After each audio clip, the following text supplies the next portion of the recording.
2026 జనవరి 3, 4, 5 తేదీల్లో గుంటూరులో ఆంధ్ర సారస్వత పరిషత్ ఆధ్వర్యంలో జరిగే 3వ ప్రపంచ తెలుగు మహాసభలను జయప్రదం చేయండి.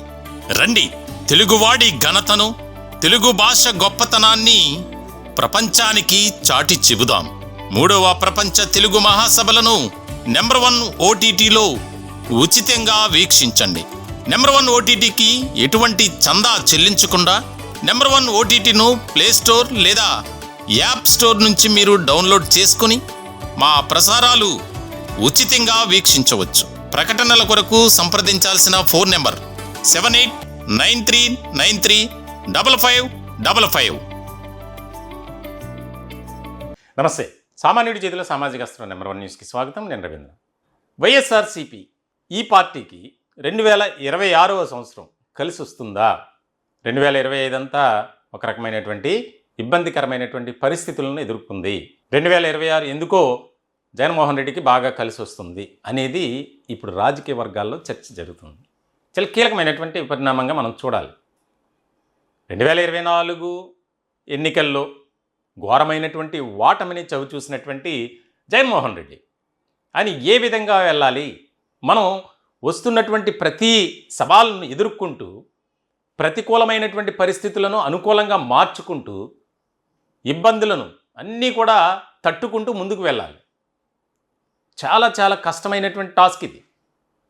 ఎందుకంటే ఒక పక్కన కేసులు, మరో పక్క అరెస్టులు. ఇదిలా ఉంటే పార్టీలోంచి వెళ్ళిపోతున్నటువంటి వారి సంఖ్య రోజు రోజుకి పెరుగుతూ ఉంది. ఉన్నటువంటి వారు సపోర్ట్ చేయనటువంటి పరిస్థితి, సహకరించినటువంటి వారు ఇవన్నీ కూడా ఒక రకమైనటువంటి ముప్పేట దాడి చేస్తున్నాయి జగన్మోహన్ రెడ్డిపై. ఇలాంటి సందర్భంలో తాజాగా జరిగినటువంటి ఒక పరిణామం ఏంటి అంటే, క్రిస్మస్ సందర్భంగా పులివెందులలో ఆయన ముఖ్య అతిథిగా పాల్గొన్నారు. అక్కడ జరిగినటువంటి క్రిస్మస్ వేడుకల్లో సాధారణంగా ఉదయమో ఖచ్చితంగా ఆయన ఇడుపులపై వెళ్తారు. తన తండ్రి స్వర్గీయ వైఎస్ఆర్ ఘాట్ దగ్గరికి వెళ్ళి అక్కడ నివాళులు అర్పించి ప్రత్యేక ప్రార్థనలు చేసిన తర్వాత ఈ యాక్టివిటీ అంతా స్టార్ట్ అవుతుంది. కానీ ఈసారి మాత్రం అక్కడికి వెళ్ళాల. దానికి రకరకాల కారణాలు చెప్పారు. ఆయన అనారోగ్యం కారణంగా వెళ్ళలేదని. అంటే ఇది ఇంకొక మాట కూడా వినిపిస్తుంది. రాష్ట్ర రాజకీయ వర్గాల్లో ఎన్ని సందర్భాల్లో కూడా ఈ సాకు కారణం ఎప్పుడు కూడా చెప్పలేదు. ఆయన ఏమన్నా నడుచుకొని వెళ్ళాలా, సైకిల్ తొక్కుని వెళ్ళాలా, లేకపోతే బైక్ డ్రైవ్ చేసుకుంటూ వెళ్ళాలా? ఆయన వెళ్తారు ఫ్లైట్లో, మళ్ళీ ఎక్కడికి వెళ్ళాలో అక్కడి నుంచి ఫ్లైట్లో వెళ్తారు. ఎందుకు ఇడుపులపాయ వెళ్ళలేదు? దీని వెనుక చాలా ఆంతర్యం, కారణాలు ఉన్నాయి అనేది కూడా వినిపిస్తుంది. ముఖ్యంగా వైఎస్ఆర్సీపీలో జరుగుతున్నటువంటి చర్చ రాష్ట్ర రాజకీయ వర్గాల్లో కూడా ఒక ఆసక్తికరమైనటువంటి చర్చ ఏంటి అంటే, సెంటిమెంట్గా తీసుకున్నారు ఈసారి. అంటే తన తండ్రి సమాధి దగ్గరికి వెళ్ళటానికి ఆయనకి ఎటువంటి ఇది లేదు, నిర్భయంగా ఎప్పుడైనా వెళ్ళొచ్చు, ఎప్పుడైనా రావచ్చు. కానీ కొంతమంది ఇచ్చినటువంటి సూచనతో అక్కడికి వెళ్లకుండా పులివెందులలో అక్కడ ప్రత్యేకమైనటువంటి ప్రార్థనలు చేసి కుటుంబ సభ్యులు అందరితో ఆనందంగా సంతోషంగా గడిపి మరికొంత సమయాన్ని అక్కడ స్థానికంగా ఉన్నటువంటి వైఎస్ఆర్సీపీ నాయకులు, ప్రతినిధులు, కార్యకర్తలు అందరితో గడిపిన తర్వాత ఆయన చాలా హ్యాపీగా ఉన్నారు. ఆయన వ్యూహం మార్చారు. ఎందుకంటే రాజకీయంగా ఎవరినైనా ఢీ కొట్టాలి అంటే పందా మారాలి, వ్యూహం మార్చుకోవాలి. మరి నేను ఇదే విధానంలో వెళ్తానంటే కుదరదు. ఎందుకంటే ఇప్పుడున్నటువంటి పరిస్థితుల్లో, ఇప్పుడు ఆంధ్రప్రదేశ్లో రాష్ట్ర రాజకీయాలు చూస్తే వైఎస్ఆర్సీపీ గడ్డు పరిస్థితిని ఎదుర్కొంటుందని ఖచ్చితంగా చెప్పొచ్చు. అందులో ఎలాంటి డౌటే లేదు. మరి ఇటువంటి తరుణంలో ఖచ్చితంగా 2026 అనేది జగన్మోహన్ రెడ్డికి కీలకమైనటువంటి ఇయర్. ఎందుకనంటే జూన్ తర్వాత ఖచ్చితంగా ఆయన బస్సు యాత్ర చేయబోతున్నారు. ఇంకా ముందే జరగవచ్చు. బస్సు యాత్ర చేసిన తర్వాత పాదయాత్ర. అంటే 2019 ఎన్నికలకు ముందు జరిగినటువంటి పరిణామాలు ఏదైతే ఉందో 2017 నుంచి 2019 వరకు ఎన్నికల సమయం వరకు దాదాపుగా 1000 కిలోమీటర్లు పాదయాత్ర చేసినటువంటి జగన్మోహన్ రెడ్డి ఇప్పుడు అంతకు మించి అన్నట్లుగానే ఆయన ప్రణాళికను సిద్ధం చేసుకున్నారు అనేది వినిపిస్తుంది.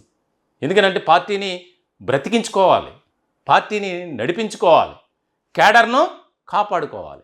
ఇవన్నీ మెయిన్ టాస్క్లు, ఆషామాషి వ్యవహారం కాదు. దీనికి సంబంధించి ఆయన వ్యవహారంలో మార్పు, ఆయన ప్రవర్తన తీరులో కానీ అన్నిటిలో మార్పు వస్తేనే ప్రజలు ఒక రకమైనటువంటి యాక్సెప్ట్ అనేది ఉంటుంది. దీనికి సంబంధించి త్వరలో జరగబోయే బహుశా మార్చిలో స్థానిక సంస్థల ఎన్నికలు జరగబోతున్నాయి. దానికి సంబంధించి జనవరి చివరి వారంలో కానీ ఫిబ్రవరి మొదటి వారంలో కానీ నోటిఫికేషన్ కూడా విడుదల కాబోతుంది. మాకు అందినటువంటి సమాచారం ప్రకారం ఖచ్చితంగా మార్చి తప్పితే ఏప్రిల్లో స్థానిక సంస్థల ఎన్నికలు ఉంటాయి. ఇది చాలా ముఖ్యం ఇప్పుడు. ఎందుకంటే మళ్ళీ ఎన్నికలు ఏమీ లేవు. అంటే 2029 ఎన్నికల నాటికి ఒక బలమైనటువంటి ఒక వ్యవస్థగా మళ్ళీ మారాలి. 2019లో 151 స్థానాలని కైవసం చేసుకున్నటువంటి వైఎస్ఆర్సీపీ 2024 ఎన్నికల్లో కేవలం 11 సీట్లకు మాత్రమే పరిమితమైంది. దానికి కారణాలు ఏంటనేది అందరికీ తెలుసు. అంటే పార్టీని కాపాడుకోలేక, పార్టీలో ఉన్నటువంటి క్యాడర్ని కాపాడుకోలేక, ముఖ్యంగా తగిన ప్రాధాన్యత ఇవ్వకపోవడం వల్లనే ఈ రకమైనటువంటి దీనావస్థ పార్టీకి వచ్చింది. నమ్మిన వారు బయటికి వెళ్ళిపోవటం, ఇవన్నీ కూడా ఆయనకు ప్రతికూలమైనటువంటి అంశాలు. కాబట్టి ఎవరిపై కూడా మనం ఆధారపడకూడదు. నాకున్నటువంటి సామర్థ్యం, నాకున్నటువంటి క్యాడరే నా బలం అని ఒక ఆలోచన చేసినట్లు కూడా తెలుస్తుంది. చాలామంది సీనియర్లతో ఆయన ఈ మధ్య చర్చలు కూడా జరిపినట్లు తెలుస్తుంది. ఇంకో మాట వినిపిస్తుంది, షర్మిల త్వరలోనే ఖచ్చితంగా వైఎస్ఆర్సీపీకి సపోర్ట్గా పార్టీలోకి వచ్చినా రాకపోయినా, ఆమె ఎలాగో కాంగ్రెస్లో అయితే ఉండరు, ఆమెను బయటకు పంపించే ప్రయత్నం జరుగుతుంది. అది జరగకముందే ఆమె బయటకు వస్తారు. ఇదైతే ఖచ్చితంగా జరుగుతుంది.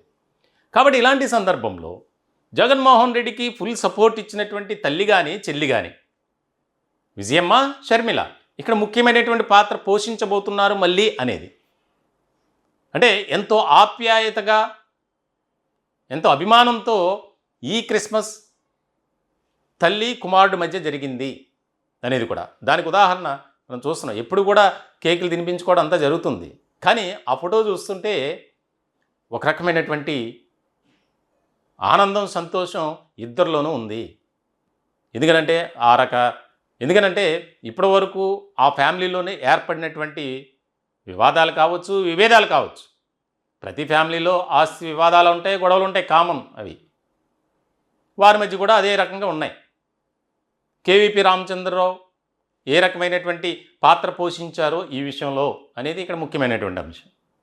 మొత్తానికైతే 2026వ సంవత్సరం జగన్మోహన్ రెడ్డికి, వైఎస్ఆర్సీపీకి బాగా కలిసి వస్తుంది. వైఎస్ కుటుంబంలో అంతా కూడా ఒక ఐకమత్యంతోనే ముందుకు వెళ్తారనే చర్చ జరుగుతుంది.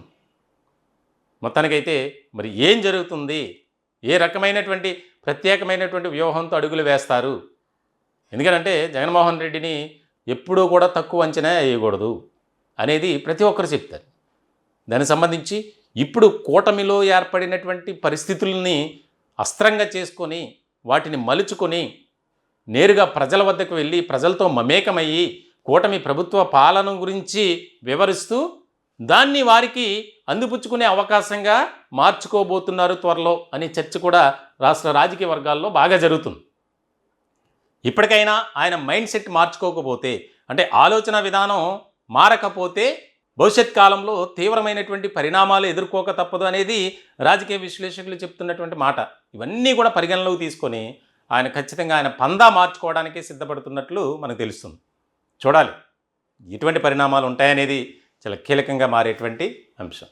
ఈ టాపిక్పై మీ విలువైనటువంటి అభిప్రాయాలు కామెంట్ రూపంలో తెలియజేయండి.